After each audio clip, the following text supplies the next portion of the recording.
On est une entreprise qui a plus de 1000 clients, on a 13 ans d'expérience. Et on fait partie d'un groupe qui s'appelle Winsoft, qui compte environ une cinquantaine de salariés, et qui nous assure une présence donc, sur Paris, Lyon, Grenoble, à Avignon, donc de là où je vous parle aujourd'hui, ainsi qu'à l'international. Alors très brièvement, chez Vocasa, on a 3 grandes solutions. La première qui est le Survey Manager, où là, c'est une offre logicielle qui vous permet d'être complètement autonome pour réaliser vos enquêtes de façon professionnelle. La deuxième offre qui est l'enquête clé en main, où là, Vocasa gère complètement un projet pour vous, donc de sa conception à sa diffusion et à ses analyses.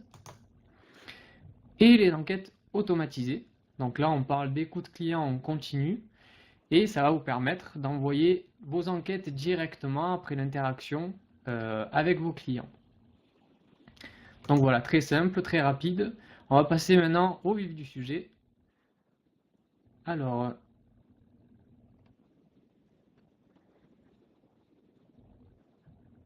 très bien Lise, bienvenue à vous. Alors, on va parler dans un premier temps de la révolution digitale. On va parler de l'ère tout digital.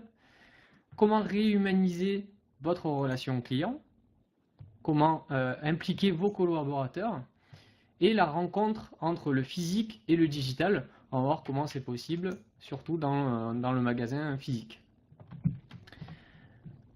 Alors, une révolution digitale. Donc, de par le développement du digital, les attentes en matière de services n'ont jamais été aussi élevées. Avec la multiplication des canaux, tels qu'on les connaît aujourd'hui, et des points de contact, les parcours clients ont gagné en complexité. Les entreprises ont massivement investi dans les technologies digitales ces dernières années pour créer des relations personnalisées avec leurs clients. Mais en réalité, les interactions humaines demeurent la composante essentielle de la satisfaction client. L'expérience client est aujourd'hui un facteur décisif dans la création de liens durables entre les marques et les clients. Il faut savoir que l'expérience client a surpassé le prix et le produit en tant qu'élément principal de différenciation. Jusqu'à aujourd'hui, c'était les composantes d'un produit, la technologie d'un produit qui vous différenciait de vos concurrents. Aujourd'hui, il va falloir plus miser sur l'expérience que vous proposez à vos clients et prospects pour vous différencier de votre concurrence. L'expérience client doit être placée au centre de votre stratégie d'entreprise. Elle doit être votre priorité numéro 1. C'est ce que je vous disais à l'instant. Ne misez plus sur la technologie que vous proposez à travers votre produit, mais misez plus sur l'expérience que vous proposez à vos clients et prospects. Les consommateurs français attendent une expérience client cohérente, personnalisée et humanisée, quel que soit le canal utilisé. Alors le canal, ça peut être le smartphone, ça peut être un outil de messaging, de messagerie, Facebook Messenger, Twitter, etc., les réseaux sociaux, bref, tous les canaux que vous pouvez utiliser pour votre entreprise. N'oubliez pas que la volatilité des clients ne cesse de se développer. S'ils ne sont pas satisfaits, s'ils n'ont pas les réponses à leurs questions, ou si un produit ou service ne leur convient pas, ils s'en vont rapidement. La question donc qu'il va falloir se poser, c'est comment concilier interaction humaine d'un côté et canaux digitaux de l'autre.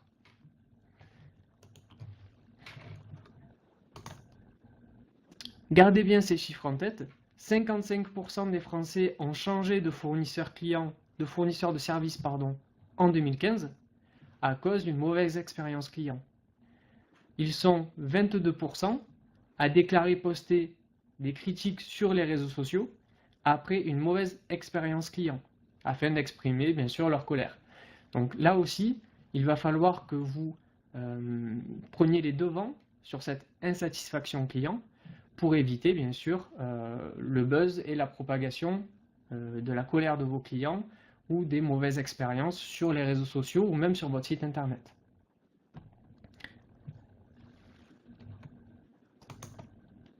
L'ère du tout digital.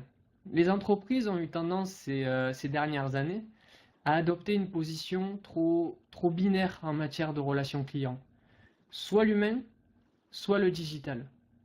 Euh, Telle demande, par exemple, est traitée par un canal faisant appel à l'humain, telle demande par un canal qui est plutôt traité par la machine. Chatbot et d'autres exemples. Le curseur a très vite penché vers les canaux digitaux automatisés. Je ne sais pas si c'est le cas dans votre entreprise, mais beaucoup de sociétés ont privilégié les canaux digitaux automatisés afin bien sûr de réduire les coûts, de proposer des services 24 heures sur 24, 7 jours sur 7 et d'éviter de trop solliciter les conseillers. Et cette tendance du tout digital provient aussi probablement du fait que certaines tâches en entreprise pouvaient être à faible valeur ajoutée. Un certain nombre de postes étaient dans les entreprises dédiés par exemple à la prise de rendez-vous, au traitement des réclamations peu complexes, bref, à des postes où l'humain n'avait pas forcément de valeur ajoutée. Les possibilités qui ont été offertes par les nouvelles technologies permettent par des interactions répétitives de les remplacer par des solutions robotisées. Mais ici, le but n'est pas de tout robotiser, mais de robotiser simplement les... Contre-temps pour moi, je dois me déconnecter, je regarderai un replay. Il n'y a pas de souci Stéphanie, n'hésitez pas. Vous avez le replay qui est disponible pendant 7 jours, donc pas d'inquiétude. Je vous souhaite une bonne après-midi en tout cas. Les solutions donc offertes par les nouvelles technologies vous permettent d'utiliser le digital au profit de votre entreprise pour des actions qui peuvent être répétitives pour vos salariés, pour vos conseillers. Mais par contre, il faut les utiliser à bon escient et pas en abuser. Parce que, gardez en tête que 73% de la population mondiale affirme qu'ils préfèrent interagir avec des humains, notamment pour des conseils ou pour résoudre des problèmes.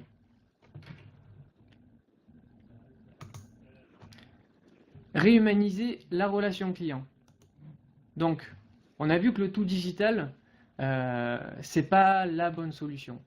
Mais comment réhumaniser votre relation client et comment jumeler interaction humaine et les bots, la digitalisation. Plus le monde devient digital, plus la valeur ajoutée de l'humain dans la relation client prend tout son sens. Tout au long du parcours client, les moments d'interaction avec le client doivent être soignés. Quel que soit le canal, la vraie mission consiste à créer de la proximité malgré la distance. Il y a deux incontournables pour une bonne stratégie d'expérience client réussie. C'est l'impact émotionnel que vous procurez à vos clients et le contact humain. Vous passerez, grâce à ces deux incontournables, d'une relation client dite à distance à une relation d'hyper-proximité. Et c'est ce que recherchent aujourd'hui vos clients. Alors, comme je vous l'ai dit, c'est bien d'utiliser le digital, mais il faut penser à réhumaniser la relation client. Alors bien sûr, le curseur n'est pas à placer au milieu, entre digital et physique.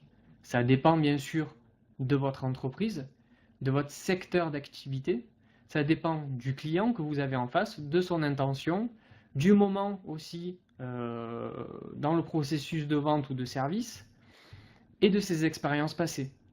Donc là, il faut que vous ayez un historique dans votre CRM ou dans votre outil, dans votre ERP, tout ça, pour que vous ayez un historique et que vous puissiez proposer la meilleure expérience à votre client.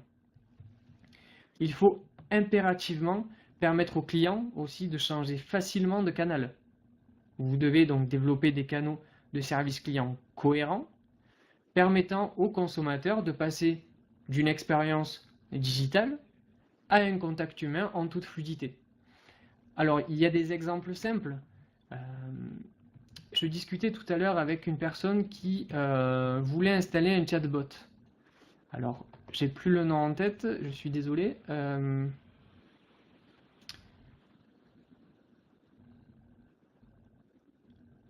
Alors, j'ai plus le nom en tête, mais pour l'installation d'un chatbot, Est-ce que tout le monde est... Bon, oui, ben, Catherine, c'est vous alors du coup. Est-ce que tout le monde est à l'aise avec le terme chatbot? Est-ce que tout le monde connaît? Est-ce que c'est des choses que vous utilisez peut-être déjà? Ou est-ce qu'au contraire, il n'y a pas... D'accord, Lise. Alors un chatbot, c'est un robot logiciel qui vous permet de dialoguer avec un consommateur par le biais d'un service de conversation automatisé. Donc, c'est de l'intelligence artificielle et vous, en tant que client, vous allez poser vos questions et interagir directement avec le chatbot, donc avec l'intelligence artificielle, un robot. Ici, les chatbots, très bien Lise, n'hésitez pas hein, si vous avez des questions. Donc les chatbots, on s'est dit, ça va être un phénomène de mode, etc. Aujourd'hui, c'est désormais bien plus qu'une tendance. Il faut savoir que 80% des applications mobiles n'existeront plus et seront remplacées par des messageries instantanées et par des bots d'ici 5 ans. 37% de croissance sur le marché des chatbots sur les 4 prochaines années. Donc on voit que c'est plus simplement une mode, ce n'est plus une tendance, mais c'est vraiment ancré dans l'avenir. Alors l'utilisation des bots, c'est très bien. Par contre, il faut penser à l'escalade vers l'humain. Je m'explique. Aujourd'hui, il est possible de diriger temporairement un client vers un robot et à un moment adéquat, de transférer la conversation du bot vers l'humain. On parle ici d'interaction fragmentée. Donc l'intelligence artificielle vient en renfort à l'humain. Tant qu'on est sur des choses peu spécifiques et qui demandent peu de valeur ajoutée de l'humain, on peut rester sur du bot. Donc sur du conseil, sur de la navigation sur un site internet. La SNCF le fait très bien avec son chatbot. Vous entrez en contact avec le chatbot et vous lui demandez je cherche un voyage pour demain 15 h sur Paris, et il va vous trouver les meilleurs billets à la date souhaitée, à l'heure souhaitée. Une fois que vous voulez par exemple commander ou finaliser votre achat, ici un humain peut prendre le relais, et etc. Donc vous voyez qu'ici l'humain vient il y a vraiment une escalade qui se fait entre le digital et l'humain. Est-ce que c'est OK pour tout le monde? C'est clair? J'ai été assez clair? N'hésitez pas à poser vos questions via l'outil chat. Si vous voulez des précisions. OK, super, très bien.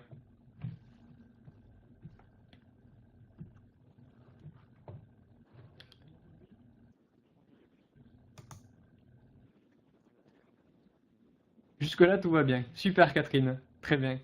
Alors, vous avez aussi 79% des consommateurs interrogés en France affirment qu'ils préfèrent interagir avec des humains. Donc, ça rejoint un peu ce que je disais tout à l'heure sur les 73% de la population mondiale qui souhaitent interagir, qui préfèrent interagir avec des humains. Ici, en France, on parle de 79%. Donc, on voit que les bots, c'est bien, le digital, c'est bien, mais les Français et même la population mondiale préfèrent encore en masse interagir avec de l'humain pour du conseil ou pour des problèmes précis.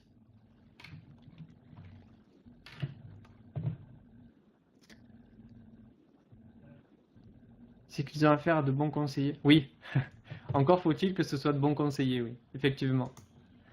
Alors vos collaborateurs, dans tout ça, comment ça se passe? Il faut que ce soit vos premiers ambassadeurs de la marque.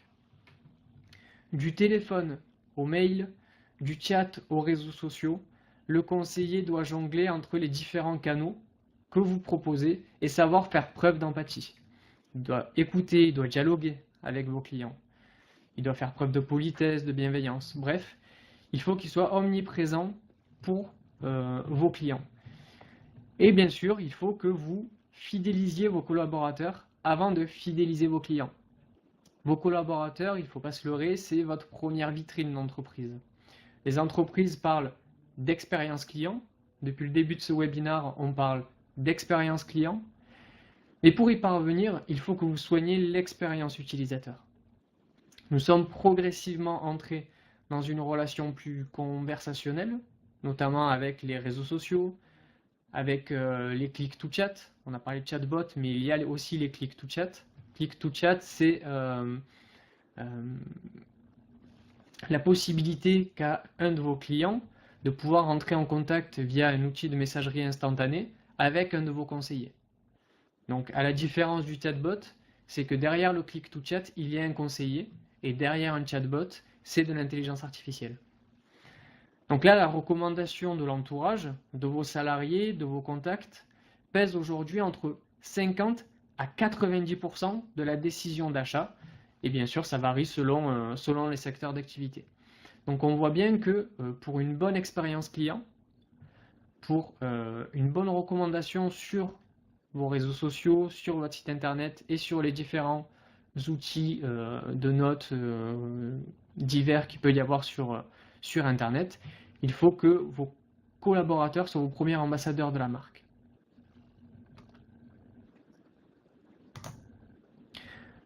Alors la rencontre entre le physique et le digital. Il faut savoir que 88% des Français consultent le web avant de procéder à un achat en magasin. Je ne sais pas si vous êtes dans ce cas-là, mais moi, dès que je vais faire un achat en magasin, je regarde sur Internet les avis.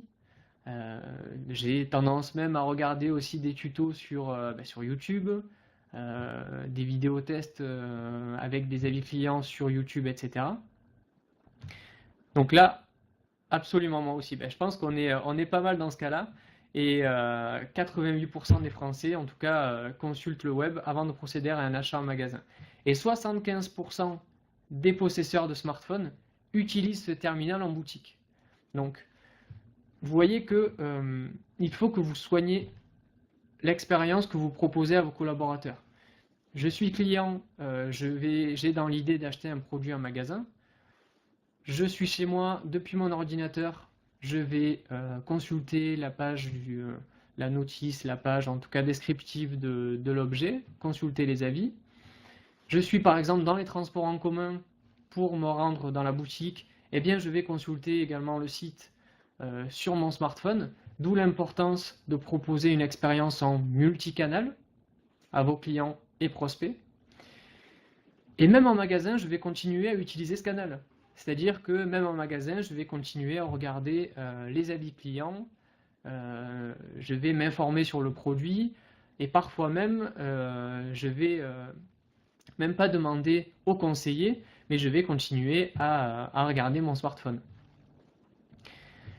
C'est pour ça aussi qu'on retrouve de plus en plus de Wi-Fi dans les magasins pour inciter les consommateurs à se déplacer et à continuer à regarder sur les sites internet sur leur smartphone. Donc cela fait quelques années maintenant que les tablettes et écrans tactiles fleurissent également en magasin. Vous avez certainement dû le voir, les plus grandes marques et les plus grandes enseignes mettent à disposition des tablettes, des grandes boards également, aux clients pour découvrir les différents produits. Après, il y a des utilisations diverses. Pouvoir accéder aux réseaux sociaux, se prendre en photo avec un produit en particulier disponible en magasin et pouvoir le diffuser sur les réseaux sociaux. Bref, autant de choses qui sont accessibles et disponibles aujourd'hui en magasin. Et c'est bien plus qu'un phénomène de mode. Il s'agit là d'une révolution du point de vente. Et donc pour faire face au e-commerce, les magasins réels ont dû réagir pour rester attractifs pour les clients. C'est pour cela que les enseignes se sont lancées dans le phygital. Est-ce que tout le monde est à l'aise avec ce terme de phygital?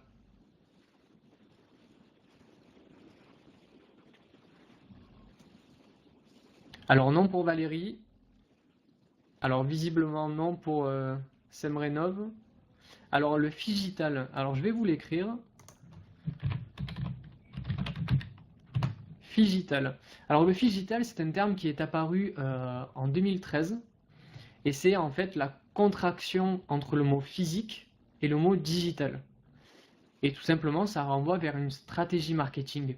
Le phygital commerce est un point de vente physique qui intègre des données et méthodes du monde digital dans l'optique, bien sûr, de développer son chiffre d'affaires. Catherine, vous ne l'avez pas dans votre dictionnaire. Eh bien, maintenant, vous l'avez. En tout cas, voilà, c'est une chose très importante qui est en train de se développer. Il faut savoir que le e-commerce représente en France aujourd'hui plus de 70 milliards d'euros. Donc, selon une source de 2016. Et aujourd'hui, si un consommateur se déplace en magasin, c'est qu'il fait un effort. Pourquoi viendrait-il alors que chez lui, il est certain de trouver, ou presque, hein, le produit qu'il souhaite, dans la taille qu'il souhaite, dans la couleur qu'il souhaite, sans faire la queue en caisse, ni sans avoir à se garer sur un parking, ni à prendre les transports en commun, bref, sans aucun effort. Avez-vous un exemple de société utilisant le Phygital?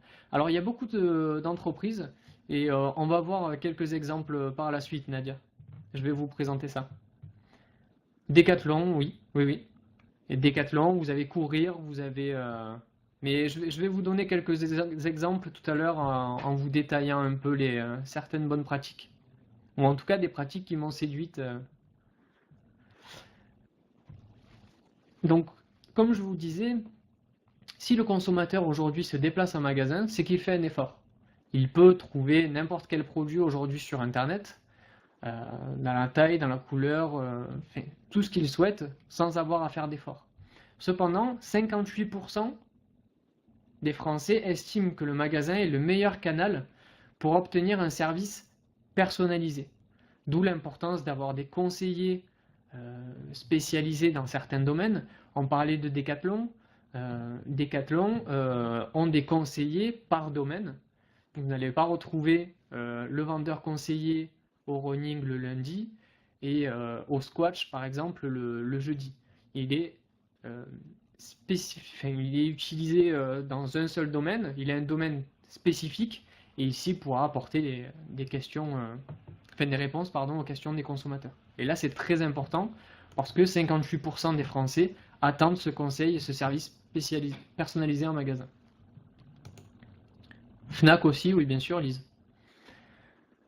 Alors dans l'habillement par exemple, il y a maintenant la possibilité d'essayer des vêtements sans avoir à passer par la cabine d'essayage. Alors je ne sais pas si vous avez si vous avez déjà essayé ou pas encore. En tout cas, ça va venir. Vous avez à disposition des grandes bornes. Vous faites passer vos produits et vous n'avez même plus besoin de passer par la case cabine d'essayage. L'habit se met directement sur la tablette et vous pouvez l'essayer via cette tablette-là. Vous pouvez bien sûr partager la photo que vous venez de prendre sur vos réseaux sociaux, etc. pour bien sûr faire du buzz à travers le magasin et que le magasin puisse développer son marketing viral. Vous avez certains magasins aussi qui créent des espaces dédiés pour prendre des photos. Je prends l'exemple de c'est Courir, me semble-t-il. Donc Courir est un magasin de chaussures, de sport, de basket. Ici, vous avez des espaces au sol qui sont délimités par des stickers, par de la peinture. Vous prenez vos photos à l'intérieur de ces stickers et vous les partagez directement via le hashtag, donc pour Twitter, hein, via le hashtag courir et le nom de la ville. Et ici, donc, on favorise le marketing viral et le bouche à oreille. Donc là aussi, c'est très important pour les campagnes de social media des entreprises. Donc on voit ici différents moyens pour allier le digital et le monde physique des magasins réels.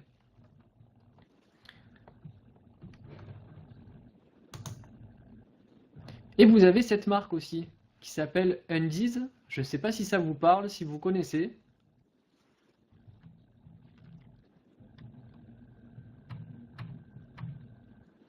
Alors oui pour Lise. Alors c'est une marque qui est spécialisée, donc bien sûr, comme on le voit, dans les sous-vêtements, dans les pyjamas, que ce soit hommes et femmes. Hein. Et ici, vous avez la photographie de l'entreprise Undies Machine. En tout cas, le magasin Undies Machine. Ah, Valérie, au Canada, non, vous l'avez peut-être pas, non.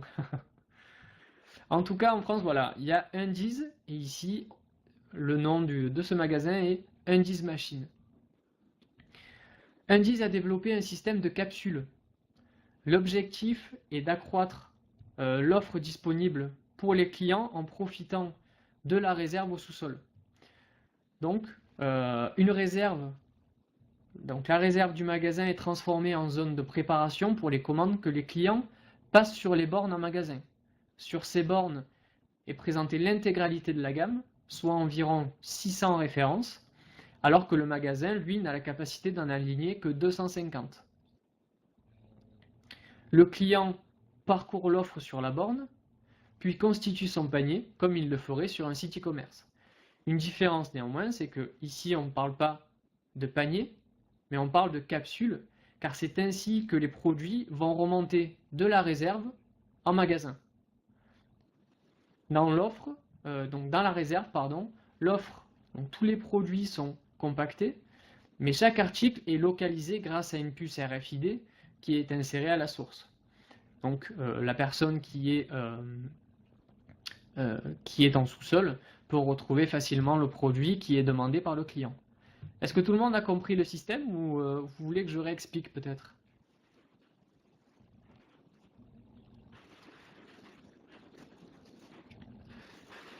En gros, ce qu'il faut comprendre, c'est que vous avez des tablettes qui sont mises à disposition. Vous y allez en tant que client. Le magasin fait environ 45 mètres carrés, donc c'est un petit magasin. Et donc, vous n'avez pas la possibilité de voir l'intégralité de l'offre. Vous avez environ 250 articles qui sont référencés dans le magasin. Par contre, en réserve, vous avez plus de 600 références qui sont référencées, puisque il n'y a pas besoin d'avoir des racks de rangement, tout est compacté, tout est serré, il n'y a pas besoin d'avoir de belles gondoles comme on peut retrouver en magasin. Par contre, vous, en tant que client, vous allez pouvoir accéder au stock à travers une borne, et ce stock vous est envoyé à travers une capsule, que vous voyez ici dans ces tubes en PVC. Vous arrivez ici, vous pouvez essayer votre produit ou l'acheter directement. Et si le produit, après essai, ne vous convient pas, vous pouvez le remettre dans la capsule et le renvoyer dans la réserve. Donc ici, l'entreprise s'est servie de sa réserve pour gagner de la place. Et il faut savoir que le magasin, aujourd'hui donc de 45 mètres carrés, fait le chiffre d'affaires d'un magasin d'environ 200 mètres carrés. Donc on voit ici que le digital est venu en aide, en soutien au physique. Donc là, on parle de magasin phygital. Est-ce que c'est clair pour tout le monde?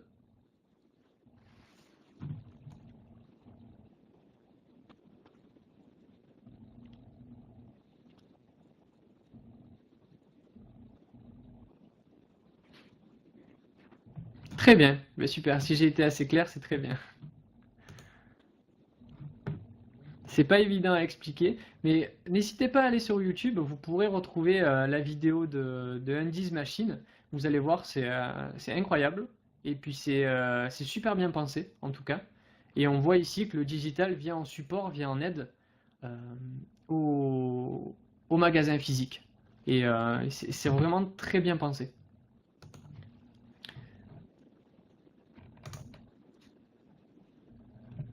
Alors, mix intelligent.